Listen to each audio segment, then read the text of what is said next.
Hello my precious cinnamon rolls, my name is Fofo and I'm here back again playing Cinders. And I've got two Twitter polls at the moment for Monday and Thursday slots, which I'll put links to in the description.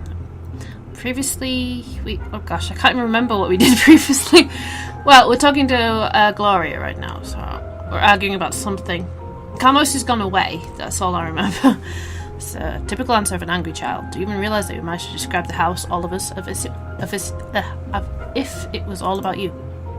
It's such a shame that Mother taught me so well about the importance of family. It must have made me naive. Because I still have hope that you will mature one day. Excuse me, mature? Yes, become an adult, a person who is able to grasp a larger picture, go beyond one's own interests. And also someone who can sacrifice personal happiness for the greater good of the house, if it is necessary. I don't deny that it could be difficult at times, but we're not children anymore. We just realise how we all depend on Carmos and support her in any way we can. I see. Well, it certainly doesn't play well with my idea of maturity, especially that part of supporting Carmos. Of course, we'd say that, just like you. Mother can be a difficult person to get along with, I admit. But her intentions are good. Think about the way she's putting all her strength into giving us a good life. And if you still doubt her, try imagining our lives without her. Don't mind if I do. How long do you think this house would last without her gone? You must understand that she won't be here to care for us forever, and I can't do it alone since I need your support. You're wrong. My dear Gloria, I don't know what is more ironic, you talking about maturity or the fact that you actually believe in the things you're saying. Let me tell you something, my poor little drone. Maturity has nothing to do with reproducing a pattern you've been presented. Watch and repeat. That's a child's task. Maturity is independence. It's choosing the life you want for yourself and doing all you can do to get it, despite the shadow of the great mother trying to block you from the sun. But the terrible mother, how could she protect you, teach you how to live, and expect you to care for your legacy? Such unjust cruelty. Maturity is also about being able to create your loving relationships, no matter who she told you. You don't have to torture each other, you know. Just because Carmos had trained us to pick on it ourselves so that we would join forces and rebel against her, doesn't mean we have to do it. Exactly, we waste all our potential and responsibility and show Mother that we're adults on constant quarrels. We're not doing half the things that are expected of us. They're any responsible person, really, and Carmos is still giving us a chance. We're so childish. No, we are not. You're young women who just want to live normal lives without constant fear, frustration, and self-pity. It's absolutely normal that we aren't happy. Who would be? We want things to change, but we lack the means to make that happen. That's why we should rebel against Carmos. We're more than capable of running this house on our own. She knows it. Are you serious? Completely. But for that, we need to act together, cooperate, and not waste our energy on making each other miserable with our little schemes. This picture you're painting in front of my eyes seems pleasant, but also not very realistic. It requires one thing which we do not have, mutual agreement. And we'll not have that as long as we're not over in mind. That is, as long as Sophia keeps up her silly act. Gloria, I doubt it's Sophia who we should be worrying about in this situation. I'm having trouble picturing her opposing to anything that would bring us more freedom from Carmos. No, Gloria, it's you. You really don't know this equation. Can't be sure about your loyalties. And this is something I didn't expect. You're behaving just like Sophia. It would seem that you two have much more in common than meets the eye. You both prefer to spend your time criticising me rather than trying to contribute. You could be helping me, helping us somehow. How can we understand each other if you do not even try? Then maybe you should start whining about being criticised and start listening. How exactly did you try to communicate with Sophia? How much effort did you put into it? Correct me if I'm wrong, but Sophia isn't exactly the happiest girl in the world. She's broken, deeply wounded by the hate that you and Carmos have poured onto her through the years. Her bitterness and armour of cynicism are like a cry for help. If only you could give her any credit, any recognition, then maybe she'd be willing to help you. She hardly seems interested in... Let me finish. Before you judge her with your views of presumption, tell me this. When was the last time you actually talked with her? Don't be ridiculous, Cinders. I spoke with her recently as yesterday. I don't mean commenting on house affairs or managing chores, but actually talking, like sisters. You do remember that you two are sisters, right? Or is family only important to you if it allows you to blame on other people? Alright, let's see where this is going. Fine, I'm not interested in where it happened, but we did lose our connection. She seems so alien now. I catch myself thinking about her like a stranger. Her face is like a mask shielding her from her thoughts from me. I get it's unfortunate, and it isn't only Sophia's fault that we grew apart. Maybe we could work on changing that. You may be thinking that I'm telling you this to criticise you, but I'm not. All I want to hear is to hear you say things like this. So that means we can stop hurting each other at the time. It is the only reasonable thing to do. And you are the most reasonable one, so it's good that you're willing to give it a try. So you recognise it as well. I am the most reasonable. And I am the only one here that actually does anything to keep up the house. That might be just a bit of an overstatement, Gloria. Each one of us puts in some work into how this place works, for better or worse. We have different perspectives, and so we give a different kind of input, but Surely you realize how naive that sounds. It's something one might say to a slow child's spirit's feelings. I have tried to help you both understand the importance of Commerce's rules, and yet I seem to be the only one capable of understanding the requirements to keep a proper household. Well, nobody will learn. How long am I supposed to guide you and work alone against the laziness and stupidity of others? Hasn't it ever occurred to you that you might not have all the answers? Because that's the root of your problem right there. You try to be a teacher or a disciplinarian. You have knowledge that we not lack, nor a higher status, and you are not a mother. Stop trying to imitate Carmosa. Is this how you think a sister should act? How should I know? Do any of you act like one towards me?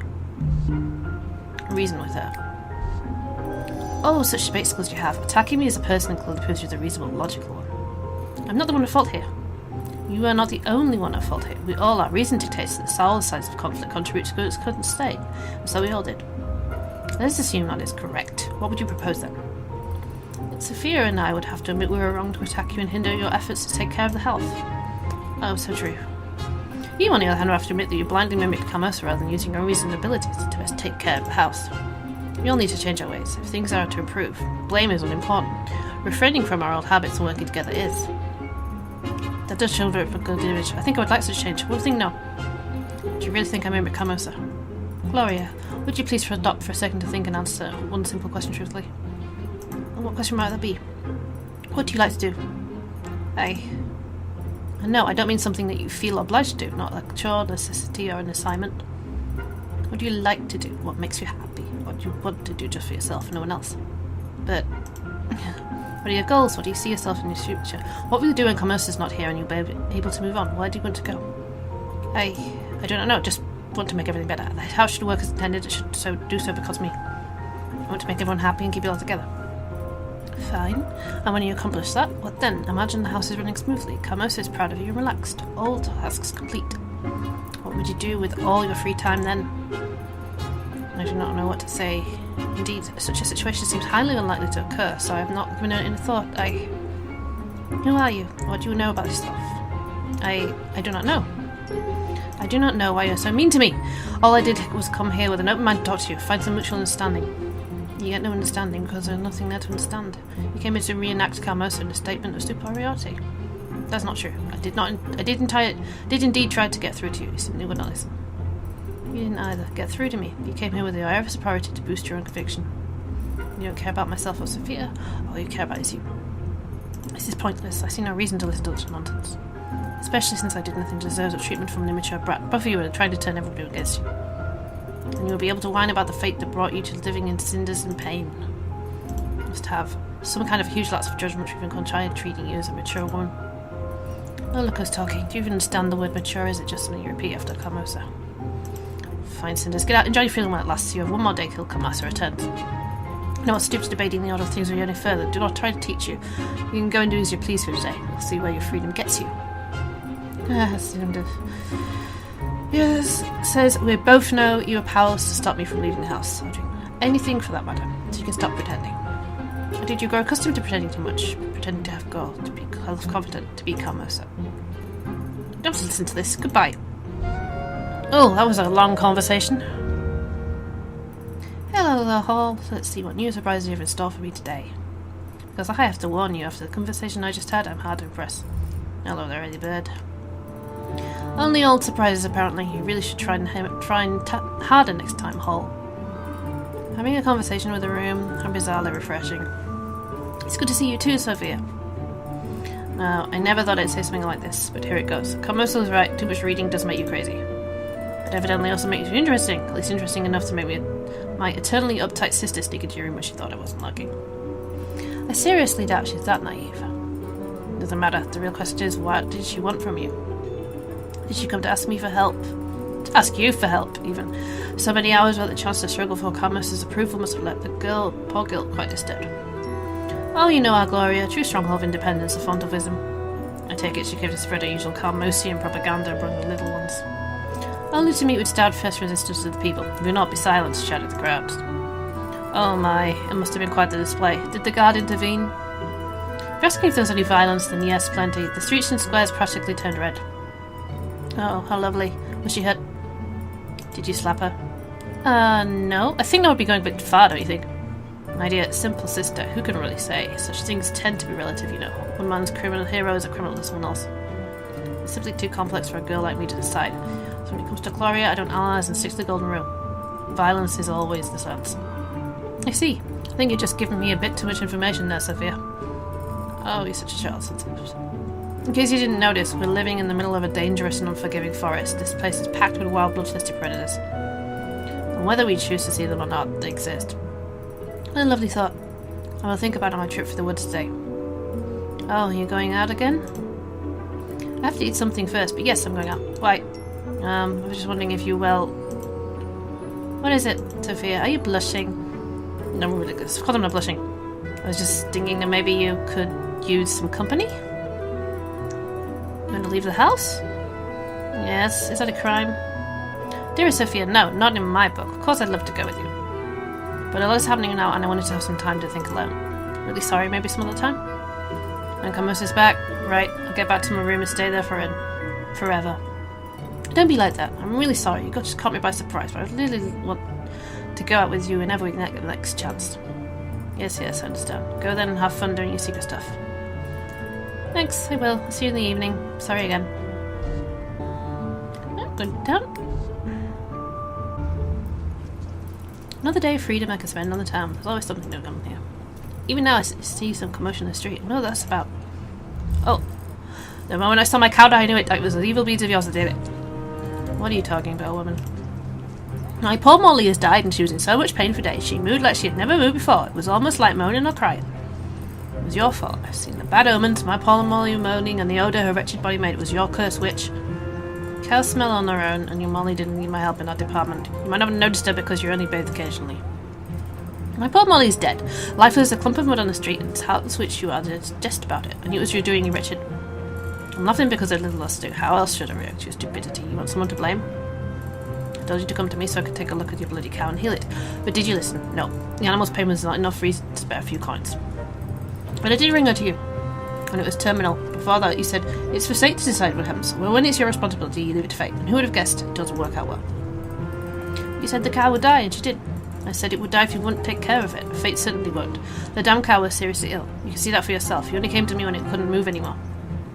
This is when you finally realised that trusting to fate isn't effective. Well, too late. So you're just searching for somewhere else to take your blame. Your Molly died because of your stupidity.